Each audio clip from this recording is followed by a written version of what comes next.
Bom dia. Tá. A gente já viu sobre o pré-existencialismo e a gente já viu sobre o traducionismo. A gente vai ver o restante sobre o criacionismo hoje.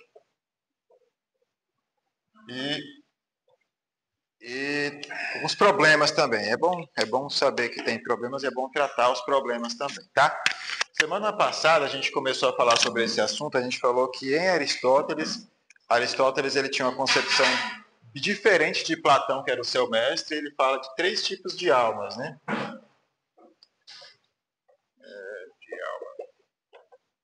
Não, na verdade, vou testar se apagador é bom. Bom, ele fala que havia 3 tipos de alma. E aí ele elabora o ilemorfismo. Tá. Para Aristóteles, diferente de Platão, ele fala que tem 3 tipos de alma. Existe a alma vegetativa, a alma sensitiva e a alma intelectiva, ou também chamada de alma racional. O que seriam esses 3 tipos? É porque para ele, tudo que se move, tudo que cresce, tudo que reproduz, tem alma. Então, as plantas elas crescem e se reproduzem. Então, as plantas elas têm alma, mas elas não são capazes de ir atrás do alimento, por exemplo. E elas não são capazes de fugir de um predador. Então, a alma das plantas é uma alma vegetativa. Essa alma vegetativa, ela está no ser humano e nos animais também. E aí ele vai ver, segundo a análise dele, os animais têm alma, porque eles se movem, eles crescem, eles se reproduzem, e só que a diferença deles para as plantas é que eles se movem, eles fogem dos perigos, eles correm atrás do seu alimento, né? Eles fazem isso. Então, para ele, os animais têm uma alma sensitiva, baseada nos sentidos, basicamente é isso. E o ser humano, ele tem uma alma mais elevada, diferente. A alma do ser humano ele chama de intelectivo, uma alma racional, que além das capacidades das plantas e dos animais, o ser humano ele tem a capacidade de pensar, de se mover de acordo com sua vontade também, né? De procurar prazer e essas coisas. Então, ele vai dizer que ele vai elaborar o ilemorfismo, né? Ilemorfismo teleológico. Teleológico. Que é baseado aqui ile de matéria, morfismo que vem da palavra morfe, que significa forma, e teleológico vem de telos, que é finalidade, propósito, objetivo, né? Então ele vai dizer que a matéria e a forma, no nosso caso, no ser humano, a forma ele vai falar que é a alma, né? E a matéria seria o corpo. Ele vai falar que a junção do corpo com a alma ela tem um propósito. Ele vai falar que tudo, na verdade, tudo que se junta quando você junta a matéria e a forma, você consegue colocar isso dentro de um propósito. Você quer falar alguma coisa? Pode falar. Tá ligado. Aquele dia eu esqueci. A gente fez uma aula todinha e eu esqueci de ligar. Eu esqueci de conectar o. Então ele vai dizer o seguinte: tá um corpo lá, esse corpo não se move, ele está lá sem alma, digamos assim. Se eu tiver uma alma nele. E aí ele vai também dizer, diferente do seu mestre Platão, que a alma ela tem a forma do corpo. E aí ele vai dizer que é impossível a alma da Lúcia ir para uma outra pessoa, porque a outra pessoa não vai ter o corpo da Lúcia, embora mesmo que seja uma gêmea idêntica dela. Tá. Então ele vai concluir, ele vai dizer que ele vai usar algumas palavras-chave dentro desse conceito de ilemorfismo teleológico. São aquelas palavras ali, matéria, que eu já falei, forma também, que no nosso caso é a alma. A essência é que nós somos animais racionais. A essência do ser humano é essa, né? Porque a nossa alma, ele vai falar que a nossa alma ela é o nous, ou o intelecto. Essa alma que tem uma origem diferente, tá? Eu já chego lá. A substância é a junção, né? Seria o ilemorfismo propriamente dito. É a junção. Quando você junta uma alma com um corpo, você tem um corpo que se move, um corpo que é vivo e que pode fazer alguma coisa. E o acidente, ele vai falar que são as características físicas, basicamente isso. Cabelo, cor do cabelo, a forma, cor dos olhos, né? São as coisas que identificam o David que não identificariam o Mike, né? No caso, que no Mike é diferente do David, só como exemplo, tá? Isso eu estou andando rápido que a gente já viu semana passada, tá? Então ele vai estabelecer algumas diferenças entre o Aristóteles e o Platão. A diferença é que o Aristóteles ele vai dizer que a alma ele vai dizer que é um dualismo, digamos assim. Assim, ele vai dizer que é um dualismo, é um ilemórfico, né? Que é um dualismo porque você pode identificar duas coisas, mas você não pode separar essas coisas, né? Vou colocar só isso aqui. E o Platão vai dizer que é um dualismo radical. Por que que o Platão vai dizer isso? Porque para o Platão a alma vive tranquilo sem o corpo. Na verdade, a alma gostaria de se livrar do corpo. Platão. Ele vai dizer que a alma, não só o Platão, mas todos os gnósticos depois também, vão dizer que a alma não quer encarnar. A alma gosta, o objetivo da alma, inclusive, é não encarnar mais. É ir para o mundo das ideias, ou o mundo das formas, como depende. A palavra forma e ideia no grego tem o mesmo sentido, assim. Ele vai dizer que a alma anseia, e é o objetivo de você viver uma vida virtuosa, uma vida de busca do conhecimento, de desprendimento das coisas materiais, seria realmente desprender do material. Você vai, segundo Platão, você vai para o mundo das ideias, que é onde as nossas almas estavam anteriormente, tá? No criacionismo, a gente tem isso aqui, do Aristóteles, e o criacionismo não vai concordar com isso aqui do Platão, mas ele vai concordar com a ideia da imaterialidade da alma.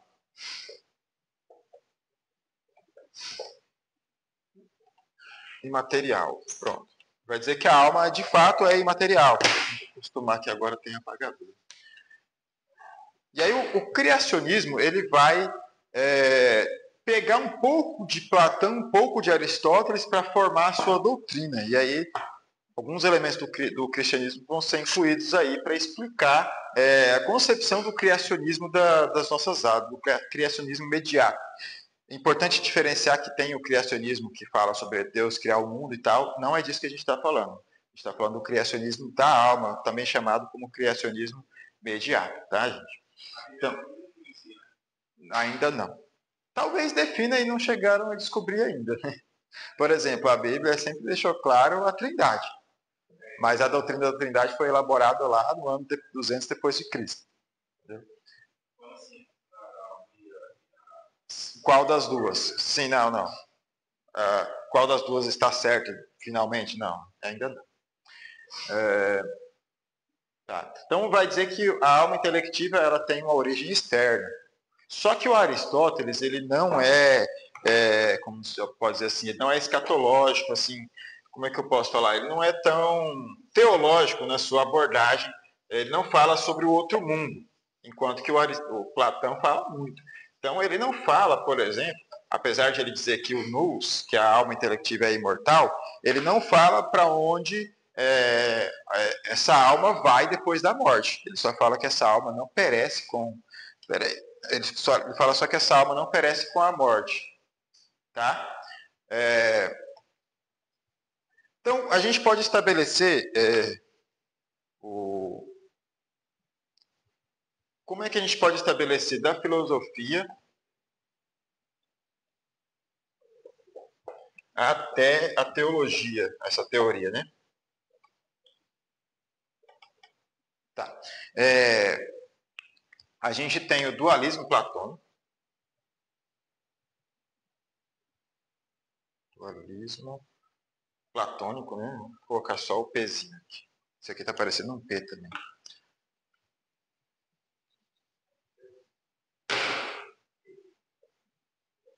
Tem o dualismo platônico. Aí a gente tem o nous aristotélico,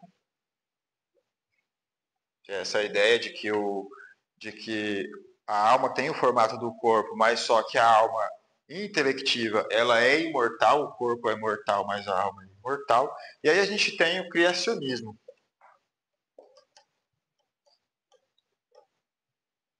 Não deu, o quadro acabou.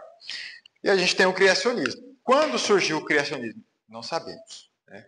A gente só sabe quando começou a briga. A briga começou quando Tertuliano desenvolveu o traducionismo. Ele desenvolveu o traducionismo em contraposição ao criacionismo. Só que não tem nada escrito dessa época com relação ao criacionismo. A gente tem os argumentos do Tertuliano a favor do traducionismo, e a gente sabe que o Tertuliano, na época dele, já tinha alguns teólogos criacionistas no sentido da criação da alma. Tá? Vamos lá. Então, qual que é o conceito do criacionismo? A gente chegou no criacionismo aqui. O que ele diz? Ele diz o seguinte, que Deus cria cada alma que vai nascer. Nesse momento tem uma alma que Deus está criando lá. A todo momento, então, se a todo momento, não sei, eu não vi as estatísticas para ver quantas pessoas engravidam por hora, né, para saber de quanto em quanto tempo alguém aparece grávida, alguma mulher aparece grávida aí. Mas em cada gravidez que há, Deus está criando uma alma diretamente da mão dele lá, né? Segundo o criacionismo, tá? O momento da união, aí depende. Por que depende? O momento da união é o momento que Deus coloca a alma. Em que momento que Deus coloca a alma? Depende para quem você pergunta. Né? Porque, como eu disse, nessa doutrina, ela não tem um criador. Não tem criador, não tem uma pessoa que desenvolveu, como, por exemplo, você fala do pré-existencialismo da alma, tem o Orígenes. Você fala do traducionismo, tem o Tertuliano. Quando se fala do criacionismo, você não vai ter o cara que desenvolveu.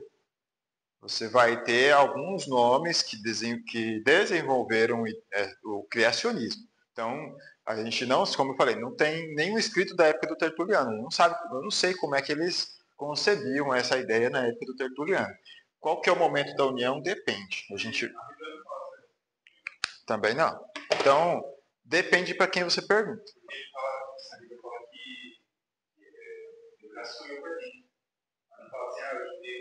Não fala que Deus sonhou, não. Isso aí é o mundo gospel que fala. Efésios capítulo 1, versículo 4. Quem achar, pode ler.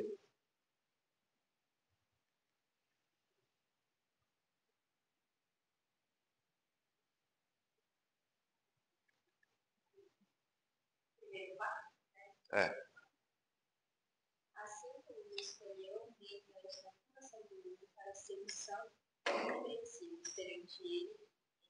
Então, esse é o 5, né? E o 3? Bendito Deus, Pai de Jesus Cristo, que nos tem abençoado com toda sorte de bênçãos. Só continua lendo, Assim como ele escolheu mesmo a fundação. Isso. Então, se Deus nos escolheu antes da fundação do mundo, quer dizer que nós já estávamos nos planos de Deus para Deus criar, né? No decreto de Deus já havia decretar que o Mike ia nascer, o dia, a hora e tudo mais. Então, o momento em que Deus faz essa infusão ali da alma, e a natureza da alma, que é o criacionismo, ele vai dizer que a natureza da alma, que ela é simples, indivisível. Peraí, quase me perdi aqui. Né? Ele vai dizer que a alma é simples, indivisível, imortal, divina, criada diretamente por Deus, criada do nada. A palavra ex nihilo, ou ex nihilo, né? Assim como o universo, segundo o criacionismo, a nossa alma é criada do nada. Essas são as 3 bases sobre as quais se fundamenta o criacionismo. Tá? Alguma pergunta?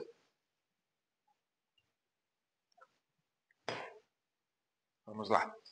Então, qual que é o ponto de vista? Que a origem da alma ela é diretamente de Deus, E qual que é o outro ponto ali?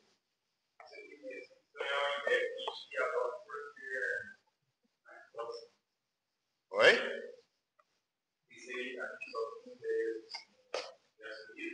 Sim. Depende. Depende de qual teologia. Não, é porque tem alguns outros pontos que se complicam em outras teorias que são facilitados pelo criacionismo. Você facilita o entendimento de algumas coisas se você usa o criacionismo como base. Entendeu? Então, ele vai dizer o seguinte: corpo, alma. Tá? Corpo dos pais, alma, Deus. Basicamente é isso. Né? Quais são os argumentos a favor? Depois eu vou falar dos argumentos contrários, tá? Depois, futuramente. Gênesis 2:7, por favor.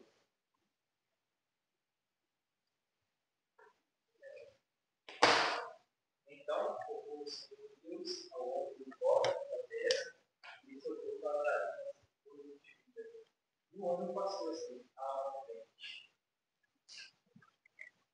Criacionismo vai dizer que Deus faz assim toda vez. Tá? Todas as pessoas são formadas dessa mesma maneira. Principalmente, uma coisa que facilitou, por exemplo, todos os elementos químicos do corpo humano são encontrados no barro. Então, foi até aquele carinha lá falando do Danilo Gentili, né? Que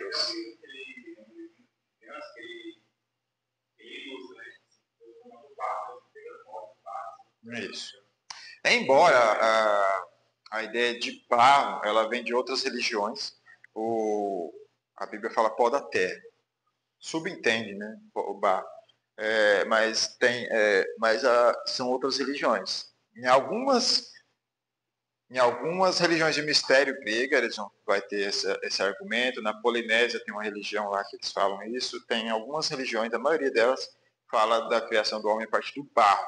Mas a Bíblia ela fala do pó da terra. Mas a terra, os elementos químicos que tem corpo humano. Então, o criacionismo vai dizer que Deus faz esse mesmo processo toda vez, e aí só o pó da terra aí, no caso, vai ser, para o criacionismo, vai ser metafórico, né?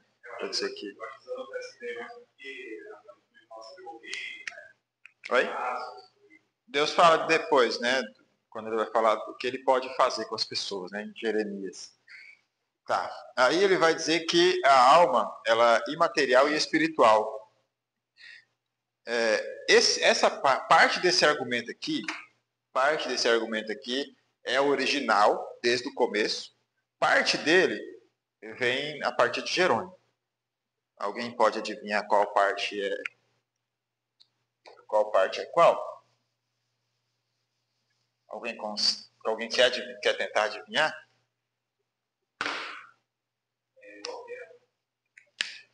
Ó, o argumento é esse ali, ó.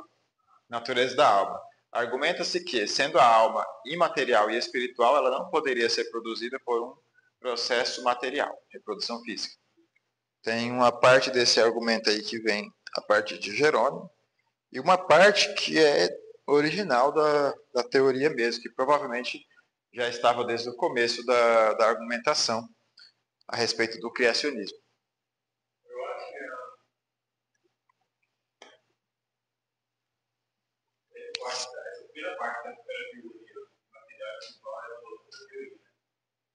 Original. É isso mesmo. Pega. Porque a partir do Jerônimo, a gente vai ver já, vai chegar lá já. A partir do Jerônimo você tem uma ideia mais de combater o traducionismo. A partir do Jerônimo, tá? Então a questão é que Jesus, ele tinha uma alma humana. Jesus, ele tinha uma alma humana. De onde saiu a alma de Cristo? O criacionismo ele vai ser mais fácil de ser entendido. Por que a partir do criacionismo é mais fácil de entender por que Jesus não tinha pecado. Tá? Essa é a explicação. Que Jesus não tinha pecado porque a alma foi criada pura e não teve contato com a natureza pecaminosa. Né? Tá. Não concordo, mas esse é o argumento. Tá?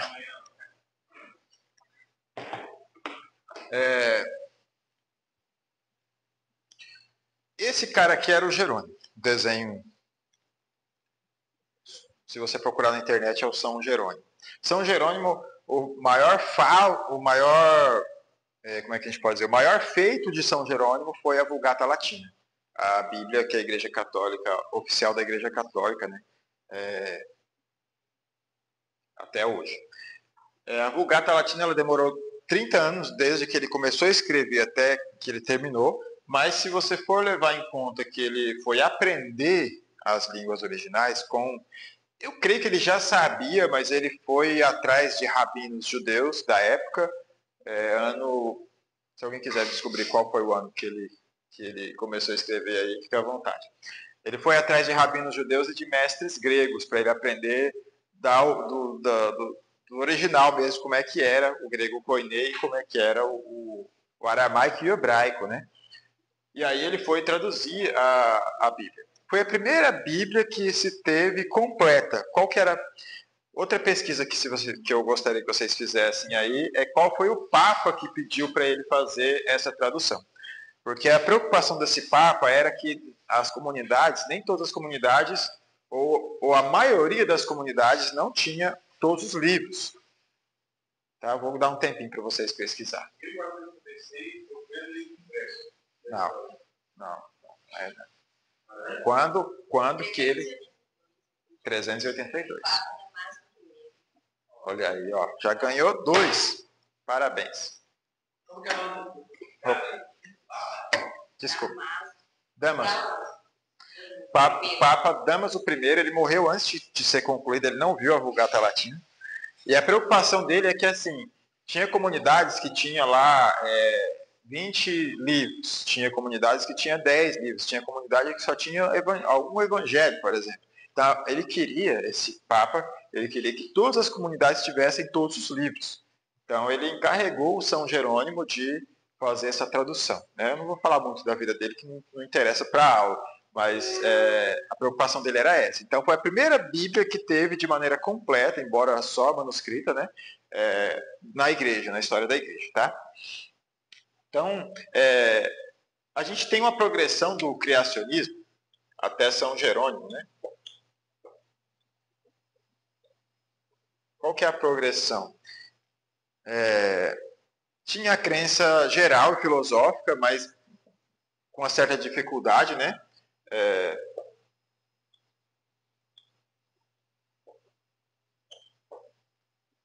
De maneira geral. E aí vem o traducionismo.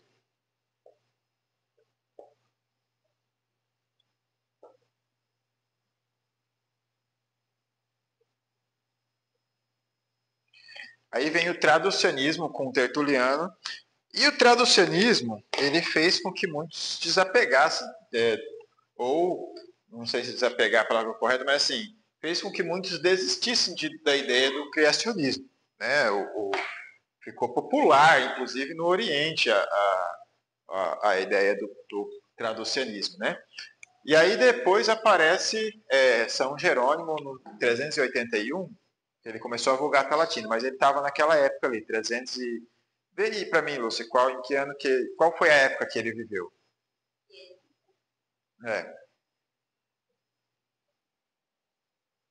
Foi mais ou menos, foi um século depois do traducionismo, porque o traducionismo é de 1320, o criacionismo, São Jerônimo, ele viveu ali no ano 300, naquele século ali, tá? No século IV, depois de Cristo.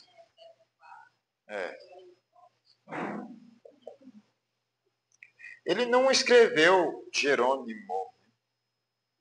ele não escreveu nenhum livro, mais um, você achou aí?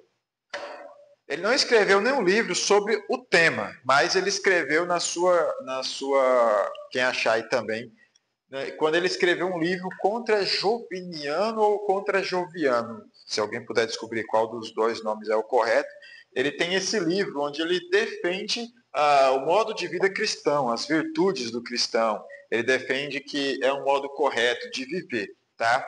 Basicamente é isso. E dentre as suas defesas, ele faz um ataque ao traducionismo. Boa parte do argumento de São Jerônimo é em combate ao traducionismo. Ele escreveu em mais outros dois escritos dele defendendo o criacionismo, tá? E na maior parte desse argumento é em contraposição ao traducionismo. Ele estava mais preocupado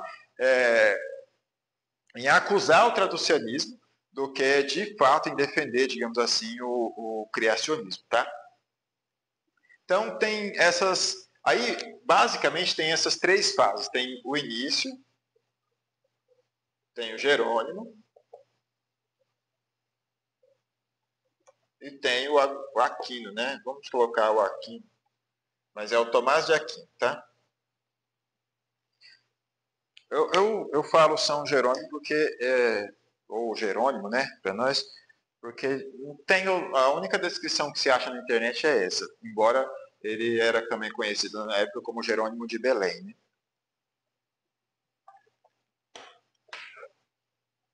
Mas é um outro assunto. O Tomás de Aquino digamos assim, imagine vocês que tem aquele jogador que é comparável ao Pelé e ele é chamado no segundo tempo para virar o jogo, né? Porque até então, teve muita gente que desistiu do traducionismo para se voltar para o criacionismo por causa de Jerônimo, mas ainda podemos dizer que a disputa ainda estava acirrada, né? O Tomás de Aquino, ele fez uma coisa diferente. O Tomás de Aquino, ele já não era mais platônico no seu modo de pensar, já não era... Tá. Só finalizar o Jerônimo aqui. Então, ele vai dizer que é um ato repetido. Vamos ficar só, não vou escrever não. É um ato repetido, Deus faz a mesma coisa toda vez. É uma criação do nada, e a infusão no corpo humano, né? E ele deixava bem clara a questão da natureza da alma, que ela não podia ser dividida, né? Ela não pode ser dividida e nem compartilhada, tá? A ideia dele é essa.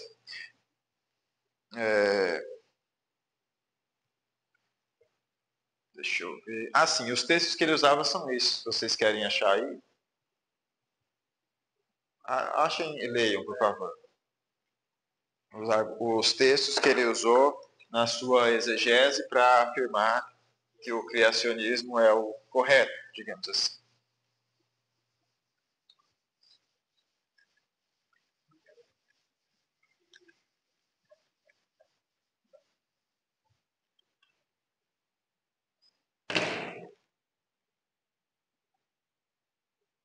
Alguém achou? Quem achar já pode ler.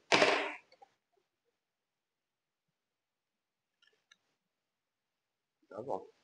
Pode ler que eu estou ouvindo, vou deixar aberto.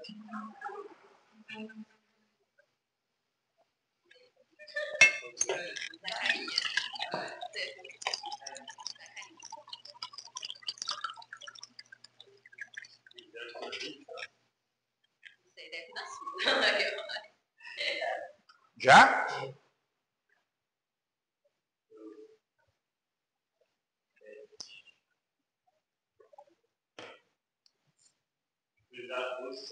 E o pó volte à terra, e o espírito volte a Deus.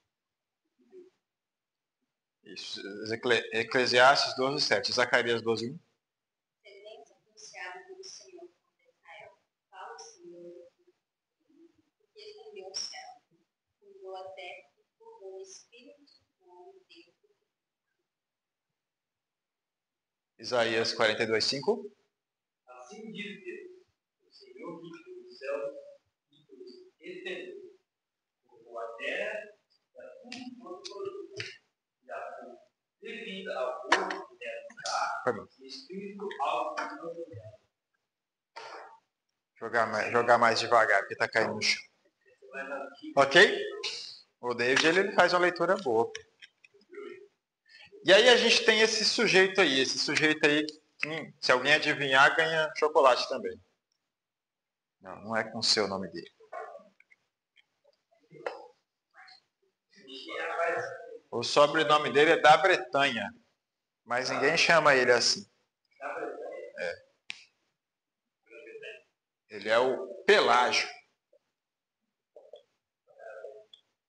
Eu podia dizer, com certeza ele conta como ponto negativo a respeito da defesa do criacionismo. Por quê?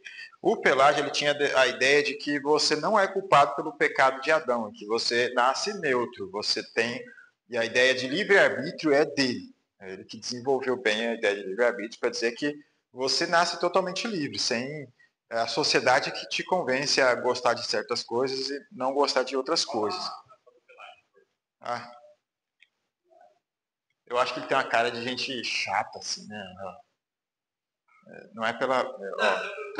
Aqui, assim, na boca dele, assim, parece que ele tá fazendo assim. Parece que ele, não sei se. Acho que o cheiro não tava muito bom. Então. Ele é Pelágio. Alguém peidou perto dele. Pelágio. O nome latino é Pelágios. Tradução Pelágio.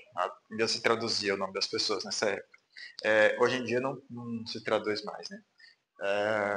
Então, a ideia dele é de que você é livre, você não é, o pecado de Adão não influi em você, né?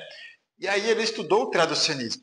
O Pelágio, quando ele elaborou a sua ideia de livre-arbítrio, ele precisava de uma teoria sobre a criação da alma que desse apoio à sua teologia, heresia, posteriormente considerada como heresia, né?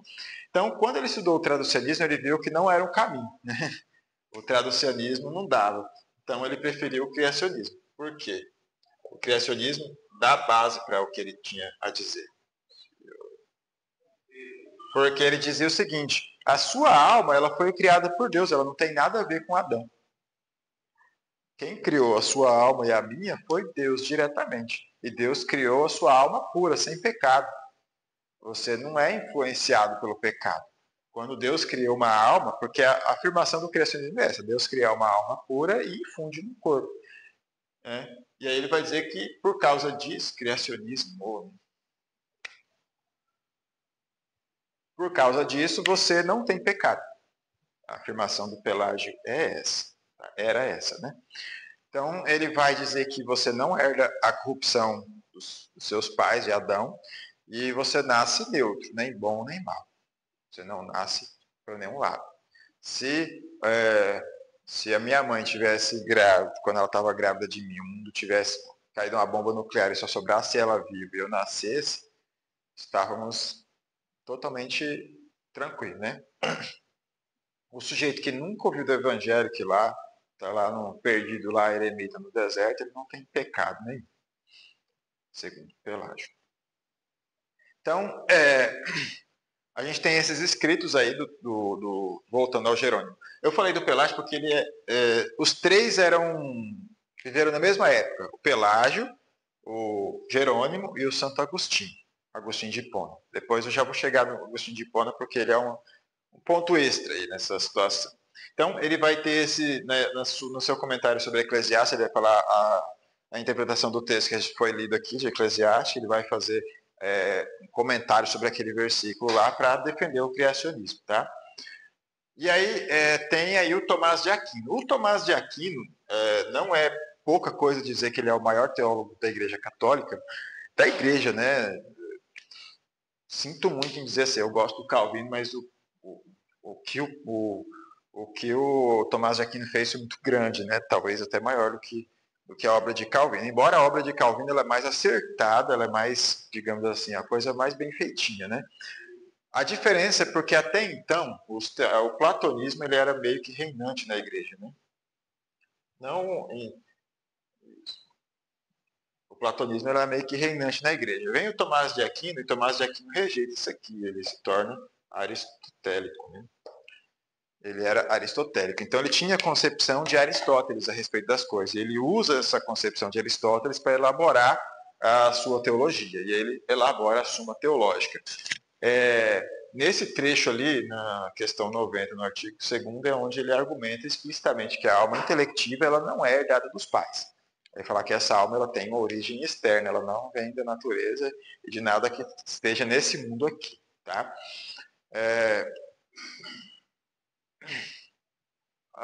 Quem quiser ler ali, lê aí, Lucas, por favor. terceiro filosófico. Usando o filemorfismo de Aristóteles, ele afirma que o corpo é a matéria e a alma é a forma. Tudo como a alma racional é uma forma subsistente, ela não pode ser produzida por matéria, mas deve ser criada diretamente por Deus. Tá. Então, só que o Tomás de Aquino ele é muito melhor argumentando do que o Jerônimo. E aí o Jerônimo, assim, o momento da união, eu falei que dependia de quem para quem você perguntasse. Para o Jerônimo é o momento da fecundação. Embora a medicina na época de Jerônimo não estivesse desenvolvida a ponto de saber em que momento que é concebido. Ele acreditava ali que seria naquela semana ali, né, na primeira semana ali depois do ato sexual, né? Provavelmente era assim. O Tomás de Aquino ele vai dizer que é quando o corpo ganha forma, quando o corpo do bebê vai ganhando forma de ser humano. E aí é a partir daí que já há uma forma. Para ele, os meninos, a partir do 40º dia, as mulheres através do dia 80, mais ou menos. A medicina... Oi, diga. Se uma pessoa, por exemplo, esse corpo dela limitado à alma. É isso? Fala de novo. Se uma pessoa nasce deficiente. Sim. Aí quer dizer, então, nesse caso, aí quer dizer que o corpo é limitado e não a alma. Isso. Pega aí. É um dos problemas do criacionismo, tá? Então, só que a medicina na época do Tomás de Aquino era limitada, bem mais limitada do que é hoje. O desenvolvimento da medicina facilitou a compreensão dessas questões aí, de quando que há a forma da criança já. A defesa do Tomás de Aquino era essa, tá? E depois, o último defensor é o João Calvino.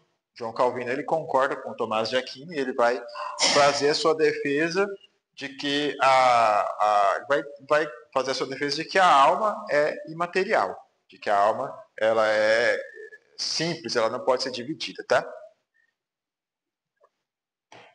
E aí a gente vai falar do Agostinho, que eu falei que a gente ia falar depois. Agostinho, ele era contemporâneo de Jerônimo e ele estudou, para combater o Pelágio, ele usou o traducionismo. É interessante isso. Em seus escritos ele usa o traducionismo para combater o Pelágio, Pelágio era o adversário mesmo de Agostinho. Ele não considerava Pelágio um crente, né, inclusive. E aí, para combater o livre-arbítrio, ele usa o traducionismo.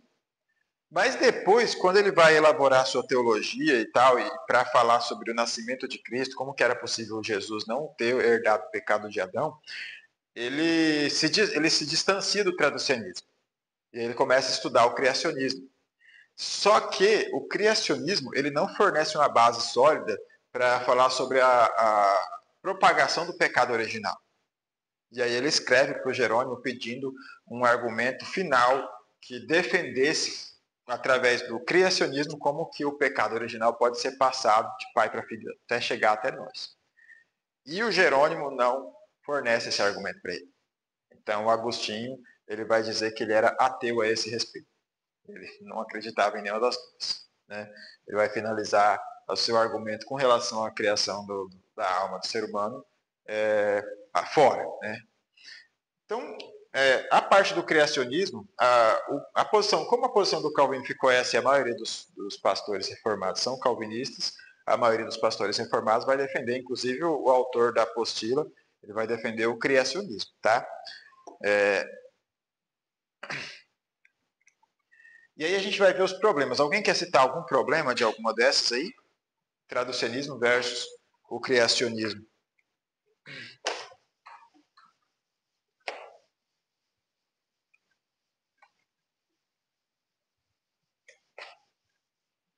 Tá, é só momentos finais da aula aí. O traducionismo, ele tem o problema do traducionismo, visto através dos criacionistas, é a alma de Cristo. Aliás, o nascimento de Jesus é problema para os dois, tá? Tanto para o criacionismo quanto para o traducionismo. Por quê? Porque não tem como explicar de maneira satisfatória como que Jesus não tinha herdado o pecado original. A única explicação satisfatória a meu ver particular, é de que há uma impossibilidade do pecado atingir Jesus, pelo fato de ele ser Deus e tal. Vou só dar um exemplo bem raso. Quando os discípulos veem Jesus conversando com a mulher samaritana, eles ficam admirados de ele estar conversando com a mulher, porque os judeus não conversavam com os samaritanos e os judeus não conversavam com a mulher. Muitos eu acho que nem com a própria esposa, né? Tinha esse problema na cultura deles. Por quê? Por que eles não falavam com mulheres e principalmente prostitutas, que era mais ou menos o que aquela mulher era, né? Porque havia um medo de que a corrupção pegasse em mim, né? Digamos assim, se eu andar com um bêbado, eu viro um bêbado também por convivência, né? Já quando Jesus entra em contato com a pecadora, é a pecadora que fica limpa. É ela que se converte, não Jesus, né? Penso eu que há uma impossibilidade de Cristo ser afetado pelo pecado, seja qual for as... Né? Tanto é que aquelas tentações do diabo não eram de fato, não tentaram Jesus.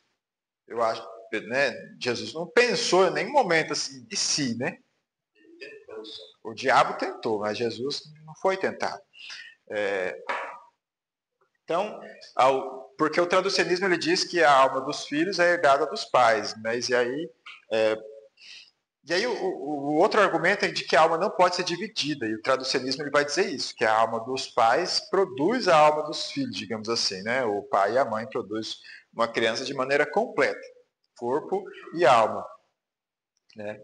E aí ele vai dizer que Deus não age de maneira imediata no sentido da alma, né? A alma tem o criacionismo, ele vai dizer que o traducionismo erra por causa disso, né? Que o traducionismo ele afirma que Deus cria a alma em conjunto, e aí ele vai dizer que não, que a alma é criada só por Deus, tá? Os problemas, as acusações que o traducionismo recebe do criacionismo são essas, basicamente. As acusações que o criacionismo recebe do traducionismo é que Deus é culpado ou Deus é responsável pelo pecado do ser humano. Porque Deus cria uma alma pura e coloca num corpo pecador para que essa alma seja manchada pelo pecado. Então Deus, digamos assim, Deus é culpado por você nascer num estado de pecado. Porque Deus criou uma alma pura e deixou essa alma de propósito para ela ser manchada pelo pecado. Tá? E aí ele vai dizer o seguinte, as deformidades, no caso, poderiam ser evitadas, né, segundo a acusação do traducionismo, né, se o criacionismo é... Porque o que acontece? A alma de uma criança com síndrome de Down, ela tem os defeitos também, né? E aí seria como se assim, Deus faz essas coisas acontecerem. A acusação que o criacionismo recebe dos traducionistas, no caso, né? Então, alguém quer ler a parte dos gêmeos ali? Se Deus criar algo separado que pode ser visto como então, assim, não precisava ser mais de uma alma. Entendeu? uma alça.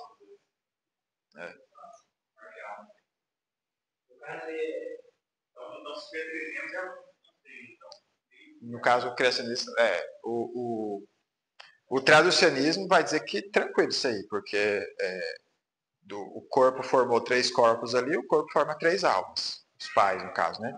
Para o criacionista, não. Deus vai lá fazer lá, então podia ser. Né? Então, uma coisa que o traducionismo é melhor para explicar é por que o filho que nasce e é separado dos pais no nascimento, os trejeitos dele são parecidos com os pais, mesmo que ele nunca tenha visto os seus pais. Entendeu?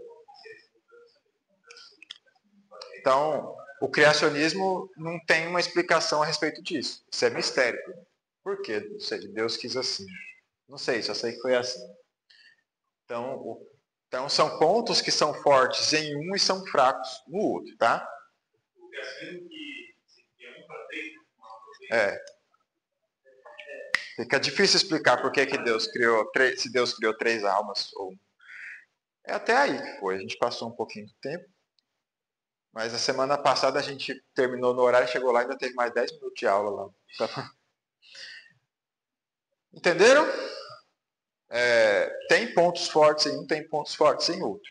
Então, não. O único deles que é problemático é o pré-existencialismo. Não é nem pela coerência dentro do pré-existencialismo, mas é porque não há uma relação com o conteúdo bíblico, né? Ele não é bíblico, o pré-existencialismo.